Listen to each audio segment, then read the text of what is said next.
Well, my name is Dr. Wes Youngberg. I've had the privilege to be involved in lifestyle medicine for over 30 years now.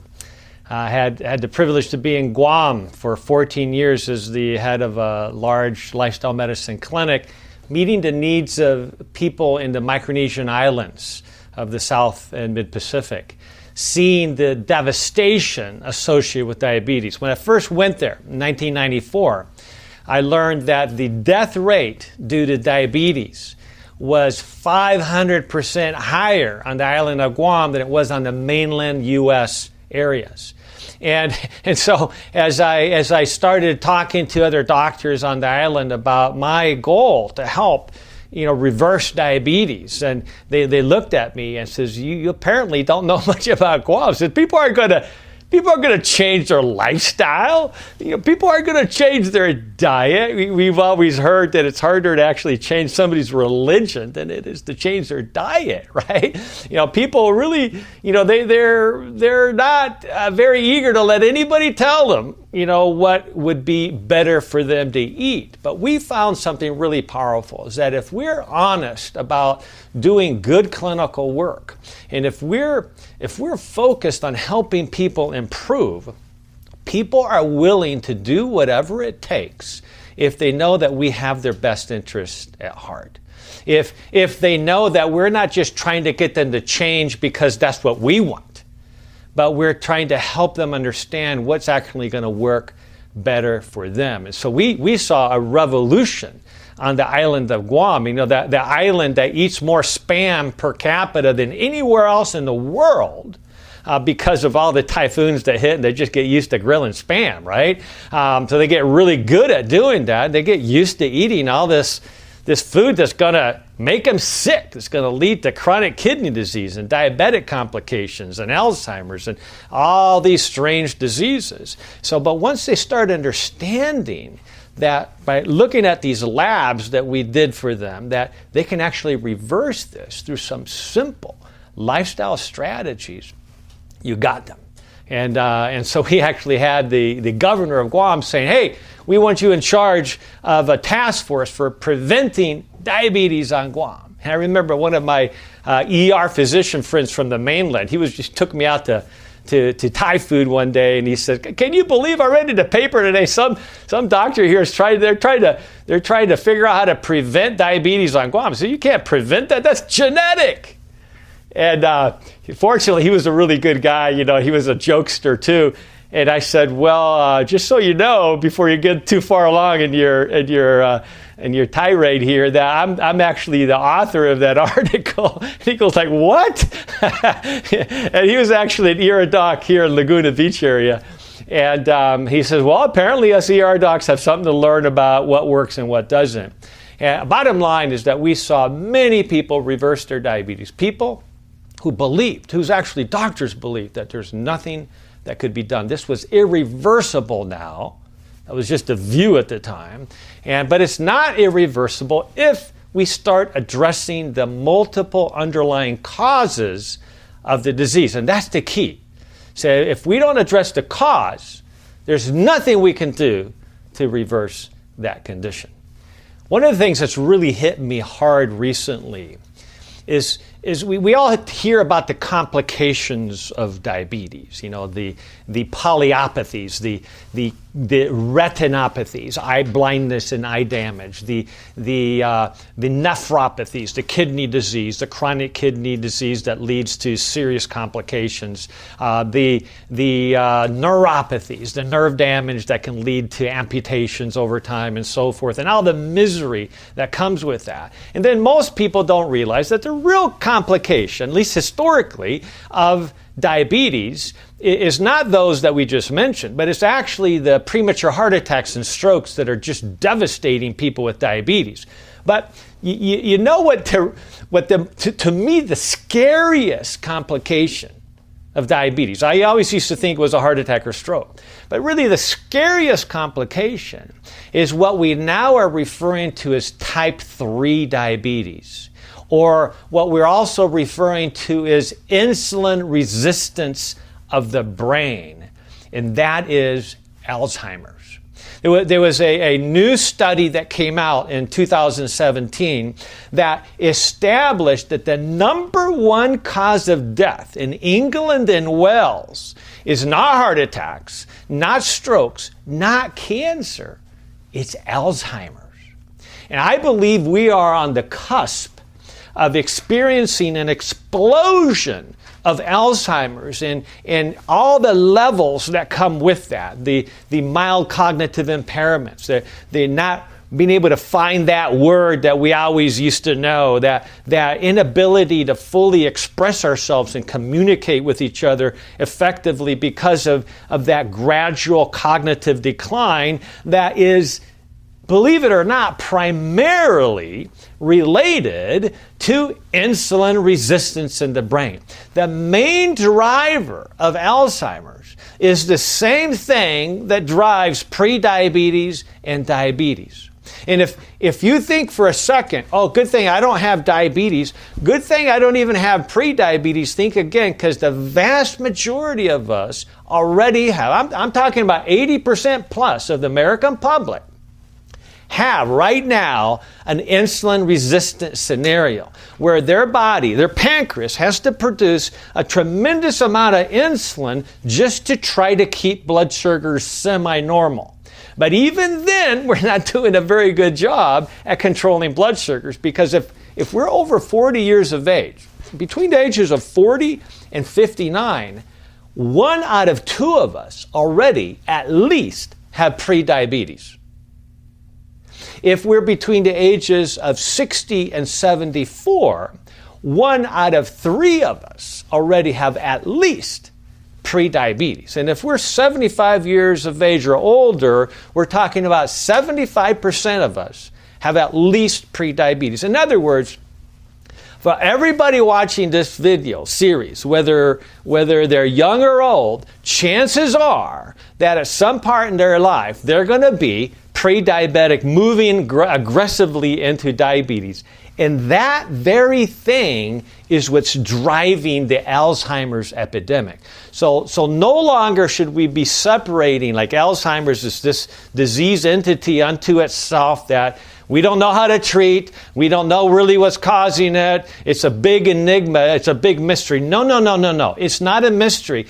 The same things that we do to reverse diabetes can be used, and I'm saying this with all sincerity, can be used to even reverse early Alzheimer's. I would have been maybe hesitant to state that a couple years ago.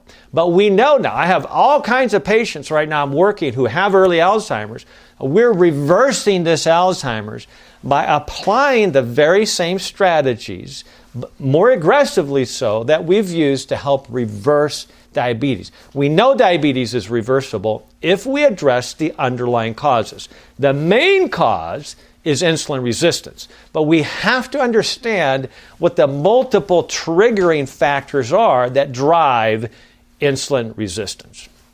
The main understanding about diabetes is based on how it's defined. And let's be honest, diabetes is defined by one thing and one thing alone, and that is how high your blood sugars are.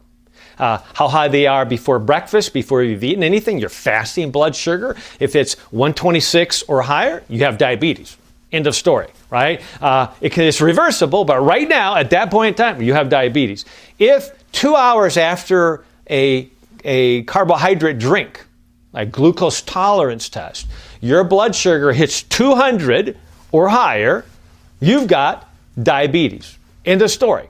Now, what's also interesting about that is that a full 40% of individuals who have diabetes right now will actually be told they don't have diabetes unless they have a blood sugar check 2 hours after a sugar drink. In other words, the most sensitive test available to pick up diabetes is having your blood sugars checked after a starchy meal or after a sugar drink of some kind, generally about 75 grams of glucose. So there's 3 ways, essentially, to diagnose diabetes for most of us. It's a hemoglobin A1C, that caramelizing lab test that basically takes sugar and caramelizes it to protein in the red blood cells, and we're measuring to see how high that level has gone percentage-wise. And if it's gone to 6.5% on that blood test, you've got diabetes. If it's 5.7% or higher, you have prediabetes. So essentially, there's many ways that you can be diagnosed with diabetes, but they all relate to only one thing, and that's how high your blood sugars are. Here's the problem. Mayo Clinic, just in 2016, did a huge meta-analysis where they took all the studies that were looking at, okay, if we can lower the blood sugars with medications, then we should be healthier, right? Because diabetes is defined by one thing alone. That's how high your blood sugar is. So if we can just lower that average hemoglobin A1C test by lowering the fasting or after meal blood sugars enough through medication, we should be healthier, right? Well, the Mayo Clinic blew that well-established and accepted theory out of the window, because they said essentially this, that if you do the meta-analysis, by lowering the blood sugars with medications, you actually increase your risk of premature death. And the reality, we didn't even need the Mayo Clinic study. Every 10 years or so, there's been another big, huge study that said the same thing. So you actually increase your risk for premature death up to 2.5-fold by just going on a medication schedule, as opposed to addressing this naturally with diet and lifestyle. Okay, so essentially the Mayo Clinic said this: we have to stop focusing on approaches that simply improve blood sugars. It's not that we don't want to improve blood sugars. It's just that the way we do it determines whether or not we're going to get a benefit or not. If we do it with just medications, that actually increases risk.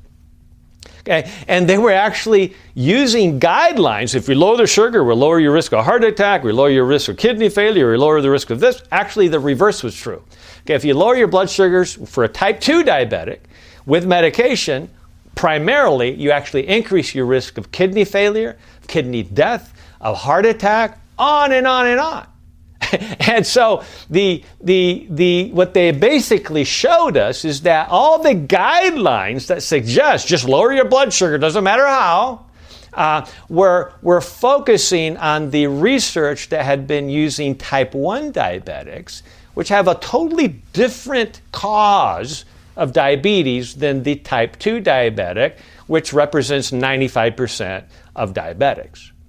So the goal here is that we shouldn't focus on how good our blood sugars are, at least not until we focus on the most healthy way to accomplish that. And we know from study after study that if you focus on a plant-based diet, that will improve your health tremendously, and by improving your health, it'll also lower your blood sugars. But if you just lower your blood sugars with a medicine, where's the real health benefit of that? We're not actually seeing that anymore.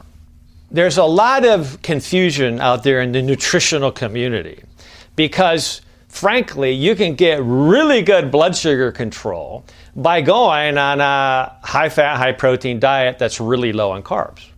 The question is, going back to what we learned from the Mayo Clinic study, is that just because we get better blood sugars doesn't mean we're actually getting better health. In fact, we may be getting the reverse. You've got great blood sugars, but we actually may be dramatically increasing the risk of complications and premature disease and death.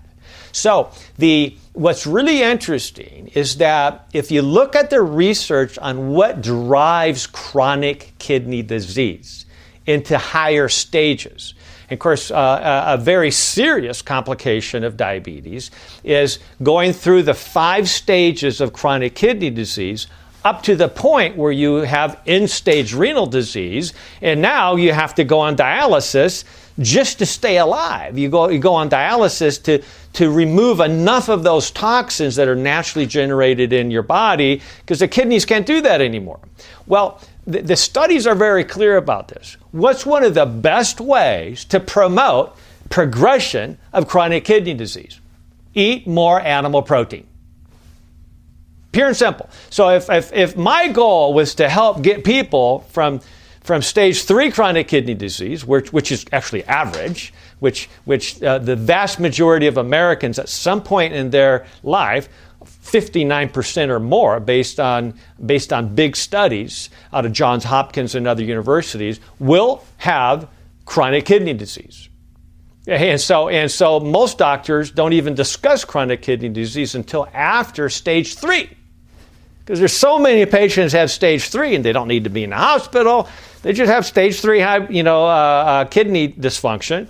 And so, but once they hit stage 4, okay, we got to start talking about this. And once they hit stage 5, okay, now you're talking about, well, we got to get a port put in because you're going to be on dialysis pretty soon. And so the key is we know we can reverse stage 3 to normal, okay? And even potentially stage 3B, potentially stage 4, but only if we actually address the cause of the problem initially. So what's the cause? Study after study has demonstrated that if you go on a meat-based, high protein from non-plant source diet, that will drive and progressively increase the risk of kidney death, which means you've gone into stage 5 chronic kidney disease and the kidneys just can't do their job anymore. And then ultimately will lead to death unless you intervene with dialysis or something like that. So kidney disease is definitely one of the top reasons people die prematurely. But sometimes, it's so toxic that people end up dying of a heart attack or a stroke before they die of the kidney disease. But the actual cause is the kidneys are not getting rid of those toxins, and toxins do a lot of bad things, including cause blood to clot, which then leads to cardiovascular events, strokes, heart attacks, pulmonary embolisms, and so forth. It's interesting. There's a lot has been said about, I wish I could just be normal. I wish I could have average health again. Well, average health is not something that anybody should wish for. And remember, average or normal is really a statistical figure that puts you right there similar to what most people have or the average person has. Well, we've already established that the average person already has at least prediabetes. Okay? The average person goes on to get a heart attack. Okay? The average person at some point in their life will have chronic kidney disease. Okay? The average person will have hypertension. I don't want to be average. Okay? I want to have optimal levels. So the real take-home message here is when we do blood work, when we do testing on an individual, we'll see, this is average. This is within reference. This is an acceptable level of risk. And I say, that's crazy. It's only acceptable to people who are okay with eventually getting a heart attack, developing prediabetes and onto diabetes, and at some point having a heart attack or stroke or cancer. So I don't want to be average. Average we should stay away from. We need to optimize. We know that especially in the realm of the insulin resistance of the brain, of the diabetes of the brain or Alzheimer's, that we have no hope of improving or reversing those conditions if we just say, well, that's average, or this is a normal test, or we don't have to worry about that. This is okay. Now we have to go to optimals.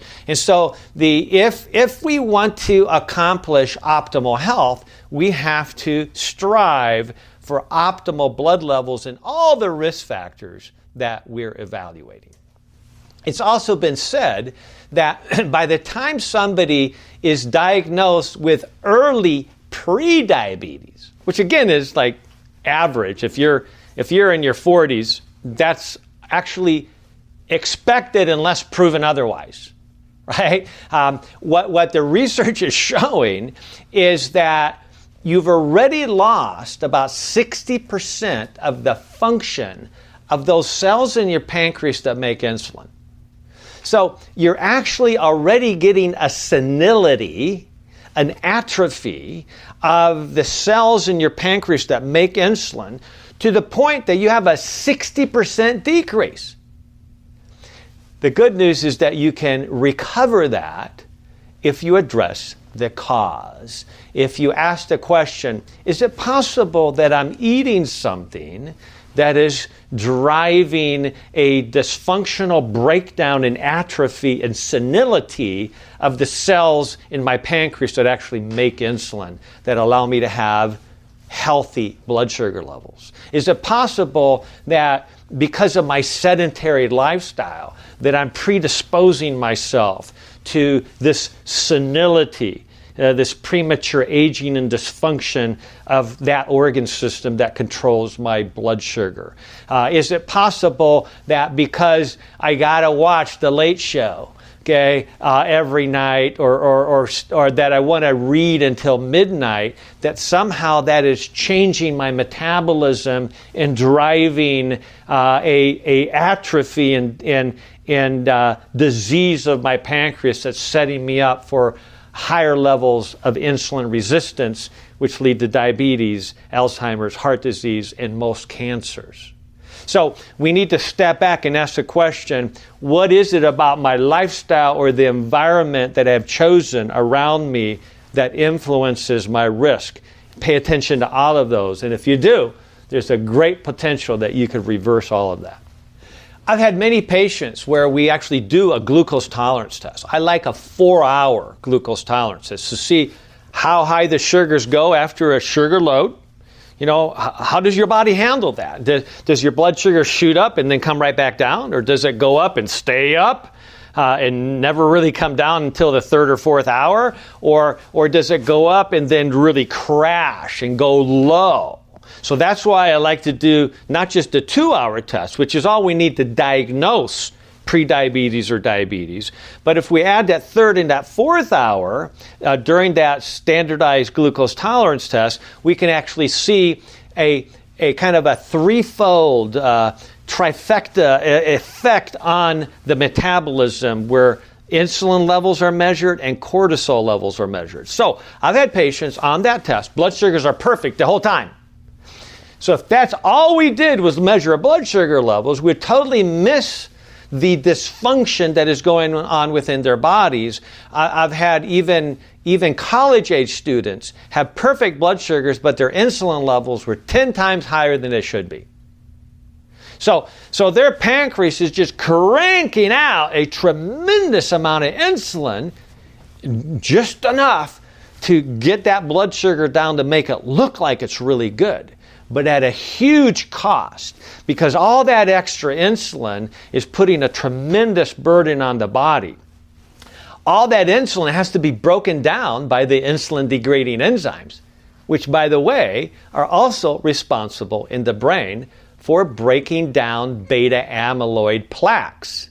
And so if our enzymes that break down insulin are spending all their time breaking down insulin because we're eating all this junk food, right? And snacking all the time, what happens is that it doesn't have enough time to break down the oxidized, damaged forms of beta amyloid that will then cause these problems in the brain that are associated with cognitive decline over time. So that's why I really love testing insulin levels in all my patients. And that has to be done in the lab. You can't do that on your own. But I do that fasting, along with a fasting blood sugar. Okay, and then I do the 1-hour insulin along with a 1-hour blood sugar after a sugar drink, and then a 2-hour insulin along with a 2-hour blood sugar, and so on. So by looking at that, I have all kinds of patients, perfect fasting insulin. Now a high fasting insulin, or anything that's above 7, or especially if it's above 10, is a real problem, because that means that in the body's attempt to control blood sugars, is having to produce all that extra insulin, which means you are insulin resistant by definition. And that insulin resistance has been shown on many studies to be one of the most powerful predictors of a heart attack or stroke.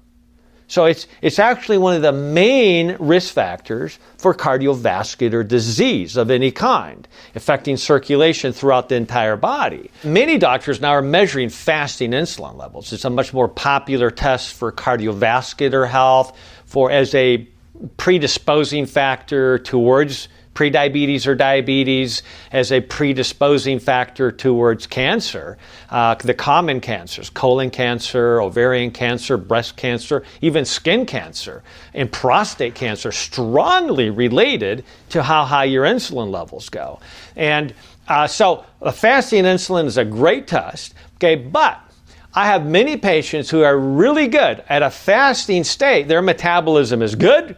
Their blood sugars are good. You know, they're like between 70 and 85, which is perfect, optimal. Their fasting insulin is under 7, even under 5. That's really good. But as soon as they get exposed to a sugar drink, their insulin levels go sky high. So I say we should at minimum keep the insulin level at 1 hour into that test under 30. And almost everybody that I see goes above that. And some patients go above 100, above 200, sometimes 300. So their pancreas is producing a tremendous amount of insulin, and it's able to. So that's the good news. It's still able to. But the bad news is that even that amount of insulin is not fully controlling the blood sugars. So they're majorly insulin resistant. So we do the blood sugars and the insulin levels before and after that sugar drink to help people recognize, man, I really got to clean up my act. I got to get the sugar out of my diet, but I also need to be aware that a high protein from meat type diet also dramatically increases the insulin requirement, even though the blood sugars don't go up much. So you can go on a paleo diet that promotes meat, okay, and fat, okay, or an extremely low carb type diet, and yeah, you'll get really low blood sugars. But what's going on with your insulin levels? So that's why the best foods that control insulin, that are shown to lower the hemoglobin A1C and the blood sugars over time in diabetics, is legumes. It's the very food that has been, demonized on the paleo diet. As long as those beans are cooked well and eaten on a regular basis, you're going to have a dramatic drop in your hemoglobin A1C and your insulin levels as well. You see, somebody who has diabetes or even pre-diabetes, it's actually the key condition that drives most chronic diseases. In fact, I like to show a picture of an iceberg to my audiences. And that iceberg is just huge iceberg jetting out of the ocean, that looks ominous. But if you can see under the surface of the ocean, there's a lower level of that iceberg that's riding below the surface of the water that represents 90% of the mass of that iceberg. That's really diabetes. Okay, is that we think about blood sugars, and that's the 10% that we see. Oh, the blood sugars are high. If we can just take another one of these new medications, that you can hardly pronounce, and use that as a way to trick the body to urinate out some more of the sugar, and now we're realizing that causes all kinds of kidney problems and bladder. If we can just find more medicines to lower the blood sugars, we're good. See, that's not addressing that 90% of the problem is that metabolic dysfunction, that insulin resistance, that also doesn't just impact your diabetes, but all the complications that are well established with diabetes, the chronic kidney disease, the kidney failure, the nerve damage, the amputation risk, the blindness, the eye damage, and all the diseases in the eye that can occur from high blood sugars, the retinal detachments, which make you go blind almost instantly because the retina just detaches due to the chronic damage of high blood sugars and other factors. And so this also relates to cancer risk. We know that diabetics are 3 times, or 50% up to 3 times more likely to develop certain cancers. Why is that? Okay, and we've known from, these are studies published in the main diabetes journals, that people who are using insulin are much more likely to get these common cancers. Okay, now, that doesn't mean that insulin is bad in of itself. What it means is, if somebody's already producing 10 times more insulin than they should need, would giving them more insulin solve the underlying problem? No, it might lower the blood sugar temporarily, but it's not addressing the cause of the problem at all. The cause of the problem is not inadequate insulin. The cause of the problem is a resistance to that insulin. And so that's where the treatment should focus. And so that's why it's lifestyle medicine. It's appropriate nutritional medicine. It's the plant-based diet done appropriately, done effectively, that will dramatically reverse that underlying insulin resistance. People often ask, well, if somebody has a cardiovascular event, it's much more damaging in a diabetic. Why? Because their arteries are brittle. Their arteries are literally sugar-coated. But the hemoglobin A1C test is a measure of how sugar has irreversibly caramelized itself to the proteins throughout the body, in this case the red blood cells. But that's just a marker for how sugar caramelizes all proteins, all enzymes, cholesterol, and everything floating through the bloodstream is being sugar-coated, candy-coated, caramelized. Once you caramelize something, you can't uncaramelize it. Okay? All you can do is wait for the body to make new cells and get rid of the old ones. And now, if you're starting to follow the right strategy, that cell, that protein, is no longer being caramelized, and that's how we can literally reverse the irreversible. Okay? The body is designed to heal itself because the body's constantly recreating itself. That's how it's designed. So we need to give it the inputs that are necessary for the body to recreate itself in a way that no longer is being damaged, leading to complications.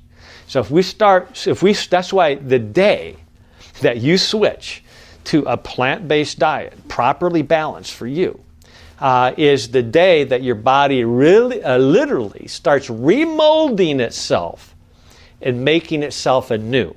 And day by day, that hemoglobin A1C will drop, and it'll become a marker for healing throughout your entire body, including those arteries that have become candy-coated and brittle, so that if there's any damage, it's just like pushing your finger through styrofoam that's old. It's brittle. It doesn't bounce back. Okay, and so you can heal those arteries by giving them the nutrients that they require in avoiding the things that cause that type of damage.